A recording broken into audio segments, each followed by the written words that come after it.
Fala galera, beleza? Tranquilidade? Estamos nós aqui para mais uma aula e essa é uma aula importantíssima.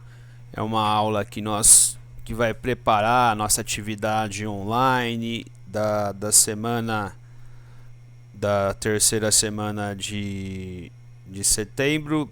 Nós vamos fazer uma atividade com o segundo ano no dia 17, né? Penso que é dia 17. Sim, dia 17. Então é uma atividade, é uma aula bastante importante e fundamental para a gente falar um pouquinho sobre Constituição, certo?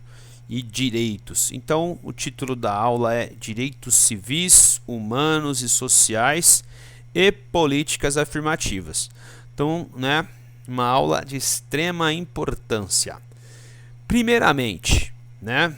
Então penso que essa aula é uma boa aula para a gente quebrar certos estereótipos, ok?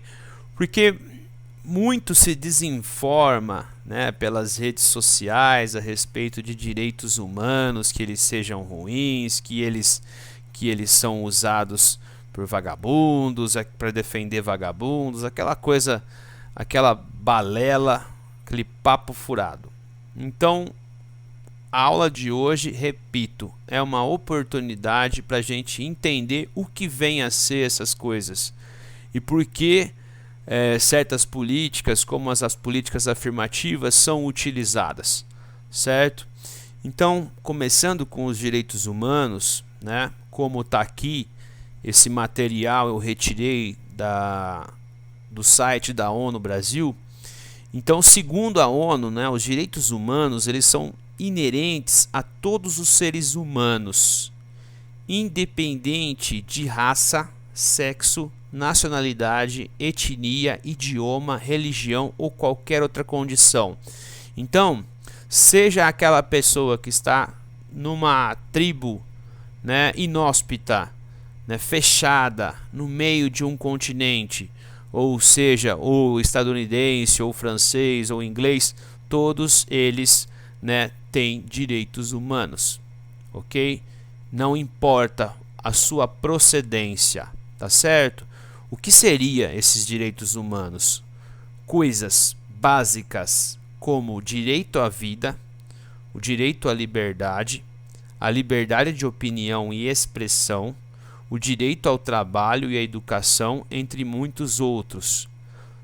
E uma coisa que não está mencionada aqui é o direito de ter um julgamento dentro da lei, seguindo as orientações da lei, certo?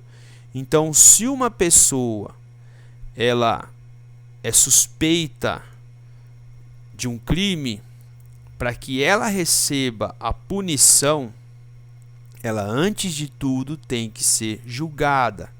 E isso, certo, é outra coisa fundamental que os direitos humanos defendem, certo?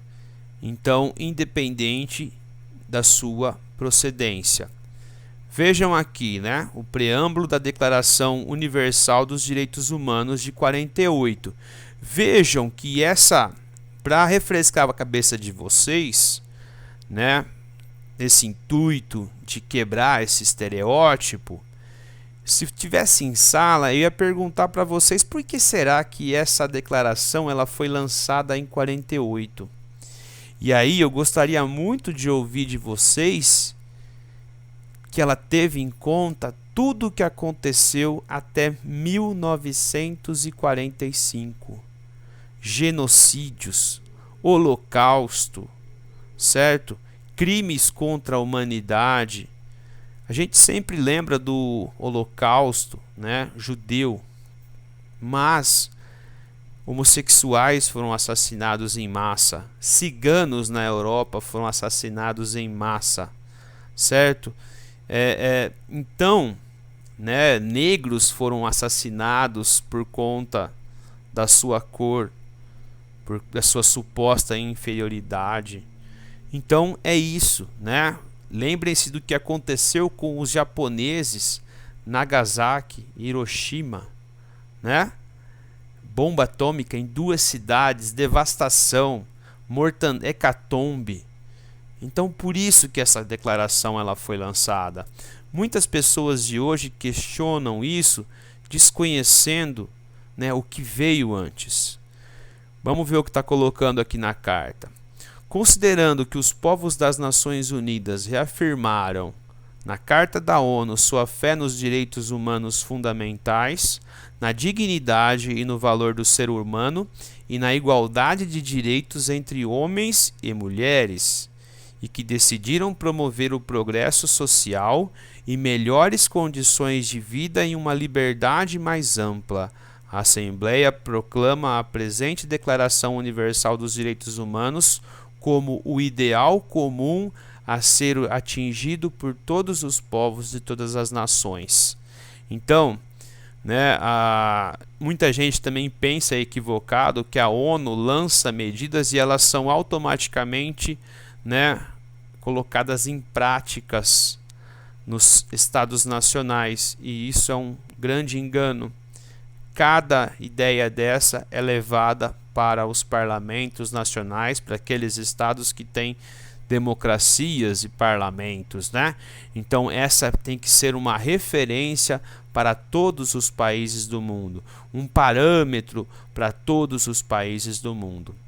Então, para o nosso estudo, nós vamos partir de uma perspectiva básica, certo? Nós vamos partir de um pressuposto.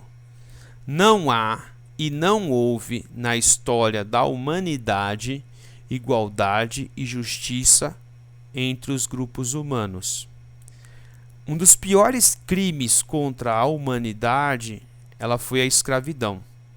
A escravidão que foi praticada na antiguidade, no período moderno, contemporâneo, né? Então, a escravidão que traz ainda de forma muito flagrante a sua marca é a escravidão dos africanos.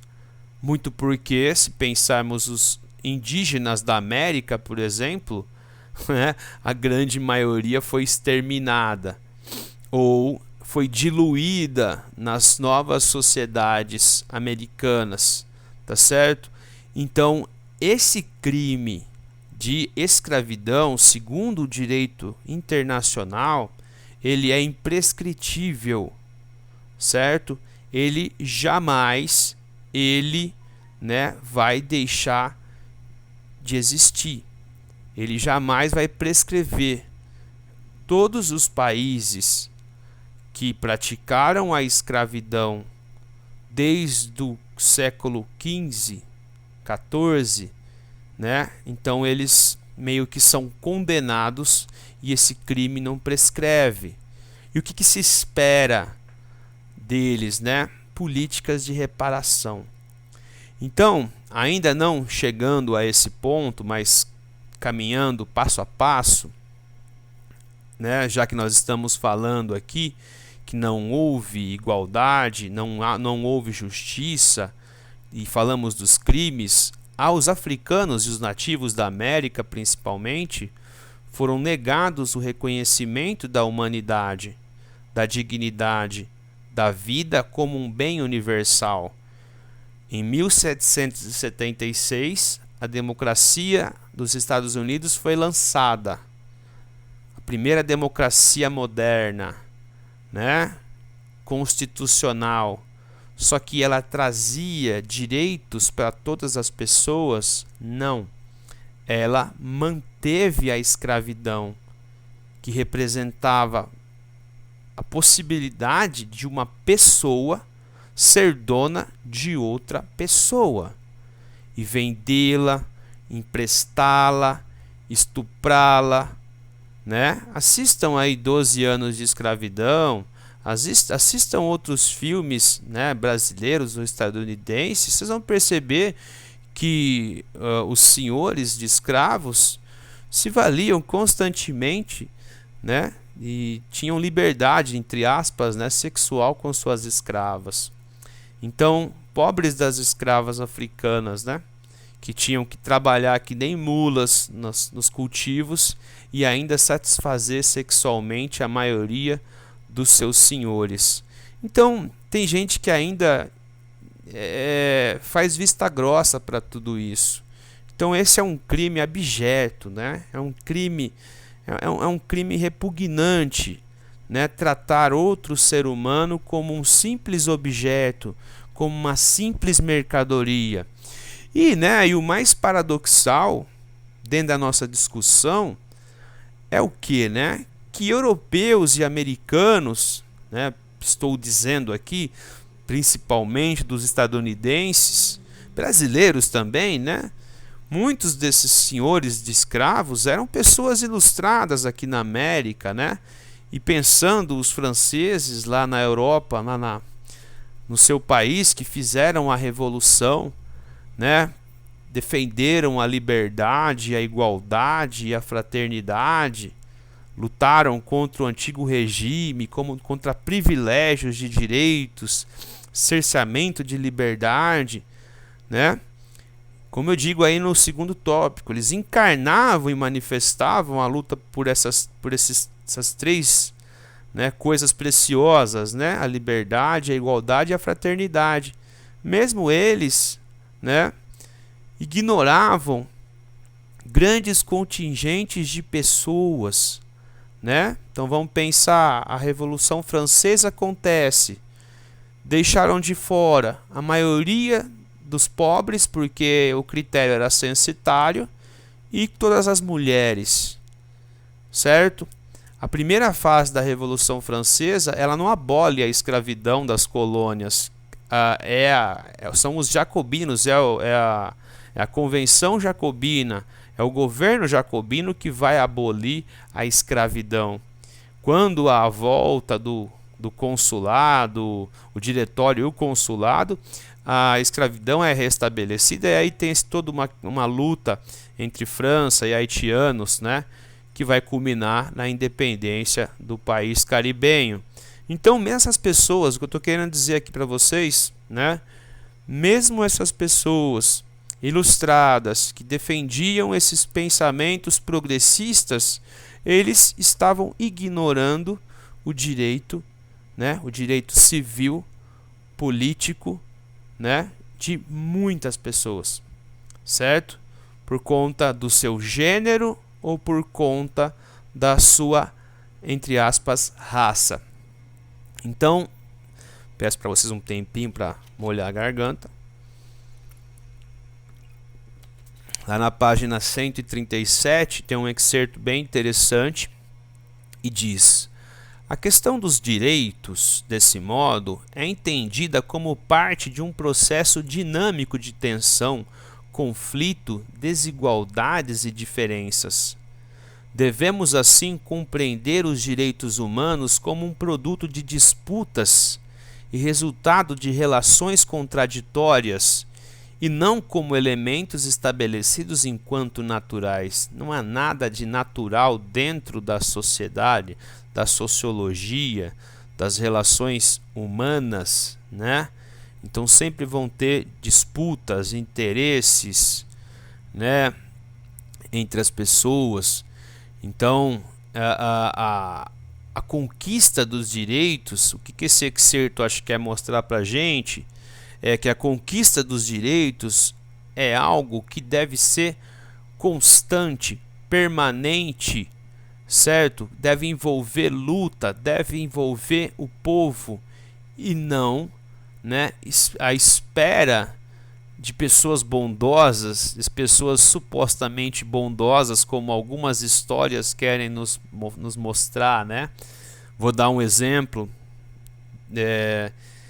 retirado da nossa realidade, para não falar que eu estou forçando a barra. Nós devemos entender a CLT como uma bondade de Getúlio Vargas ou uma demanda atendida a partir de toda uma luta histórica do movimento operário brasileiro. Vargas era muito esperto, era habilidoso politicamente, então ele fez um meio-campo entre os setores do empresariado e os trabalhadores. Ele meio que disse: eu vou tentar agradar as duas partes, certo? Mas por mais que seja uma outorga do seu governo, essa outorga ela aconteceu porque ele sabia que já existia todo um histórico de tensão, de lutas de trabalhadores por melhores condições de vida, direitos e salário, certo? Isso é importante. Citemos os mais importantes eventos que trouxeram direitos, né? Então, primeiro, 1776 nos Estados Unidos, a independência dos Estados Unidos, né? Como eu disse, a primeira democracia moderna da história do Ocidente. Temos a da Inglaterra também, mas tinha ainda um vínculo muito forte com a monarquia, né? A primeira república moderna. 1789, a França e o Império Francês, né? As bases do liberalismo sendo montadas. E aí nós colocamos a questão importante: quais os avanços e a limitação em matéria de direitos? Então, nós temos a igualdade jurídica como um avanço, certo? Todos são iguais perante a lei, dizia, né, a Declaração dos Direitos do Homem e do Cidadão, lançadas em Paris, naquele mesmo ano, certo? Mas, conforme dissemos, as limitações na extensão desses direitos. Todos, ou seja, todos tinham direitos? Não. Todos tinham direito político? Não. Certo? Existia ainda escravidão? Não na França, mas nas colônias tinha. Certo? Então, existem limitações. E uma coisa, uma pontuação interessante, aí, um apontamento interessante, né? Mesmo com essas limitações, os direitos eles passam a ser tidos na modernidade como universais. Por que universais? Eles desconsideravam as mulheres. Mas dentro daquela mentalidade, por mais que era uma mentalidade progressista, né, que tinha executado uma revolução, né, apenas os homens representavam a universalidade. Então mostra que por mais que houvesse, né, esse ideal progressista, essas novas forças de poder, existiam limitações no entendimento de direitos, ok? Os direitos humanos no século XX. Então, dissemos atrás, né? A ONU vem substituir a Liga das Nações porque a Liga das Nações não conseguiu evitar uma segunda grande guerra mundial. E a ONU ela não vai só se preocupar com questões de segurança internacional. Ela vai se preocupar com uma série de coisas. Então vão existir uma série de agências da ONU, né? E a ONU vai se preocupar com uma série de temáticas, certo? E essa transição do final da Segunda Guerra Mundial, o início da Guerra Fria, da ordem bipolar, a ONU ela vai, de certa forma, trazer um parâmetro em que ela vai defender, né, a autodeterminação dos povos. Então não se esqueçam que ainda existiam os impérios coloniais, francês, inglês, português, belga, certo? Então esses países eles vão se escorar nessa determinação da ONU. Olha lá, ó, existe já uma organização internacional que defende que eu seja livre, que eu me autodetermine, certo? Que eu seja livre para isso, ok? Então, é importante chamar atenção para isso. Destacar como nós estamos aqui avançando, né? É um tema, uma aula bastante ampla. Então, peço que vocês, né, leiam o trecho, né, na coluna 2 da página 138. Senão nós vamos ficar bastante tempo aqui. Ainda tem 5 slides e a aula vai ficar muito longa, né? Então, vejam aí, principalmente a África, né, que vai trazer a ideia da descolonização afro-asiática, que vai ser defendida pela ONU, né, essa autodeterminação. Caminhando para a parte final da nossa aula, trazendo aí, né, uma vez mais a nossa última Constituição, que é a de 88, que foi chamada de Constituição Cidadã e que vai ser, né? Nós vamos fazer uma bela atividade na semana que vem, trabalhando com a mesma. Então, ela é entendida como cidadã, por quê?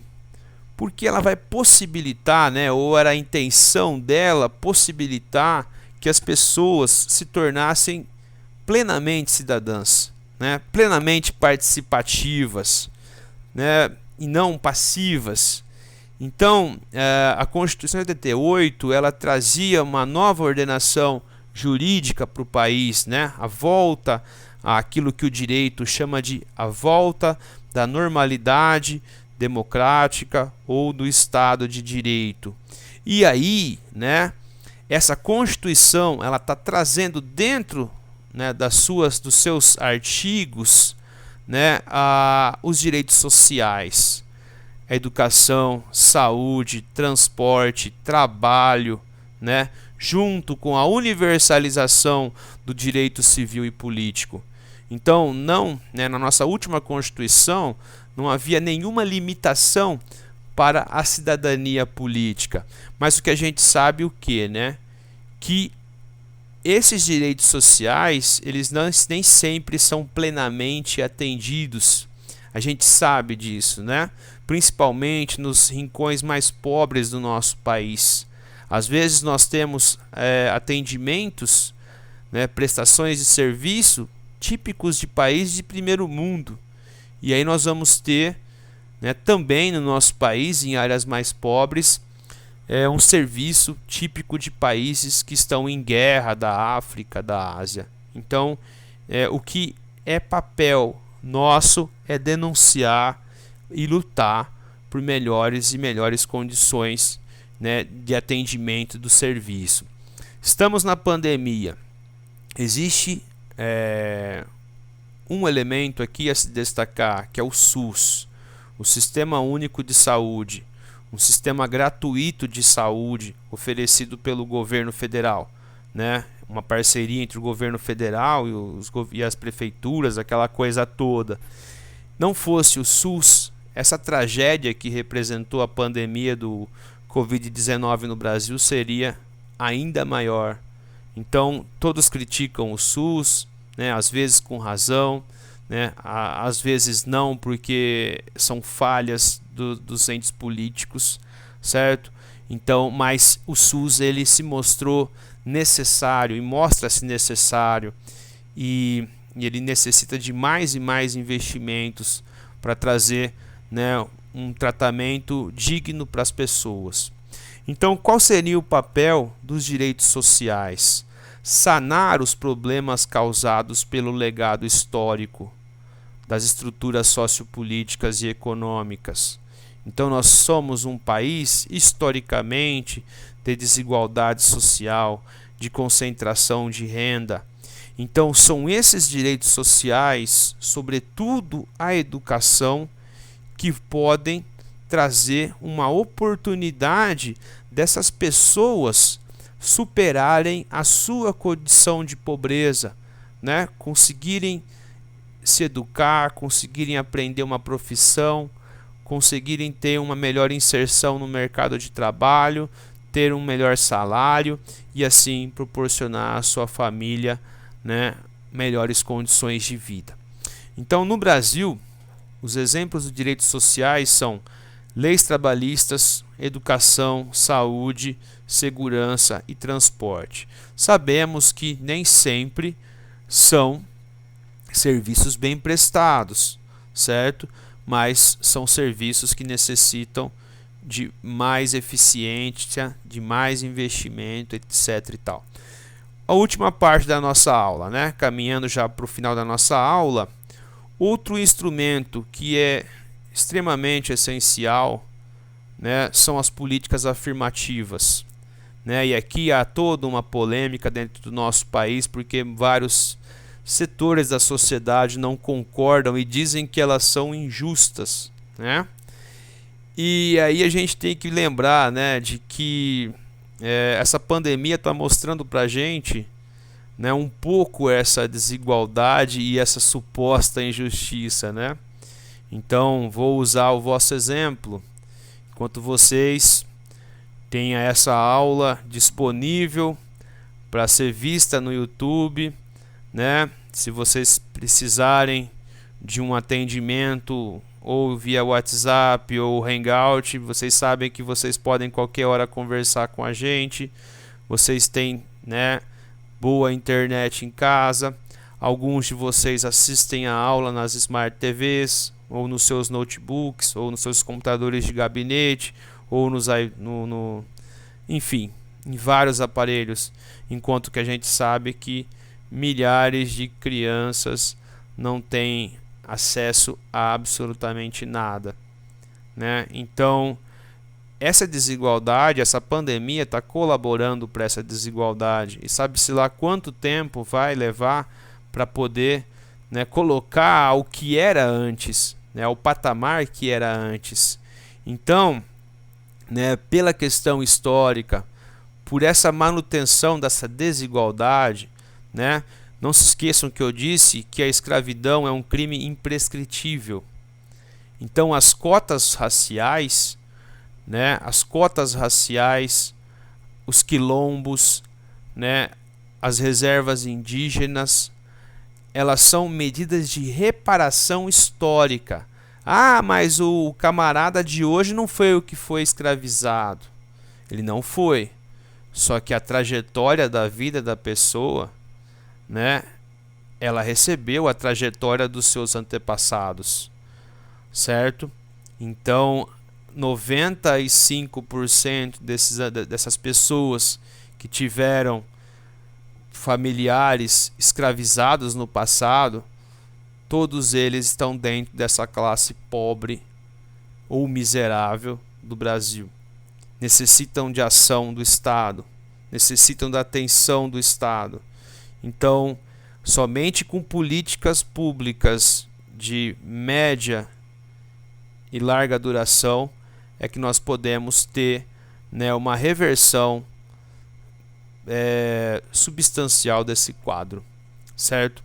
Incluir essas pessoas que estão marginalizadas, né? E aí é necessário muito mais do que cotas, né? A educação abrindo a cabeça de vocês para se conscientizar a respeito disso. No nosso colégio, lá em Taquaritinga, eu pergunto, né? Qual é a porcentagem de alunos negros ou mulatos? Qual? 5%? Nem isso, acho. Nem isso. Eu acho que não dá 5%. O que explica isso? Se não, né, o legado histórico. Tá certo? Então, políticas afirmativas não são um monopólio do Brasil. Elas estão em todo o mundo, né? Estados Unidos, Canadá, Alemanha, Nova Zelândia. Então precisamos dessas políticas públicas, de maior envolvimento do Estado, né? Para prevenir, para abrir a mente das pessoas com, né, atividade, com campanhas de, né, de esclarecimento, de debate para a diversidade, de respeito com a diversidade, aceitação de minorias, e aí nós estamos falando desde comunidades LGBTQs, né, até membros de religiões afro-brasileiras, a questão da proteção à mulher, certo? Então, existe muita violência no nosso país contra todos esses setores, né? LGBTQs, mulheres, né? O aumento do feminicídio e também membros de religiões afro-brasileiras. Na semana retrasada, se eu não me engano, uma mulher perdeu a guarda da criança porque ela frequentava o candomblé. Imagina uma coisa dessa? Então, como que pode um juiz dar uma sentença dessa? Sei lá, como que se chegou a isso, certo? Então é extremamente complexa essa discussão e bastante polêmica, certo? Então, Deixo aqui essa última mensagem, né, de aprendizado com a diferença, a necessidade disso. E isso sim é ser um ser humano, ok? Viver com a diferença, respeitar a diferença, tá certo? Espero que vocês tenham gostado aí. Desculpa me estender um pouquinho. Valeu, abração para vocês, até mais.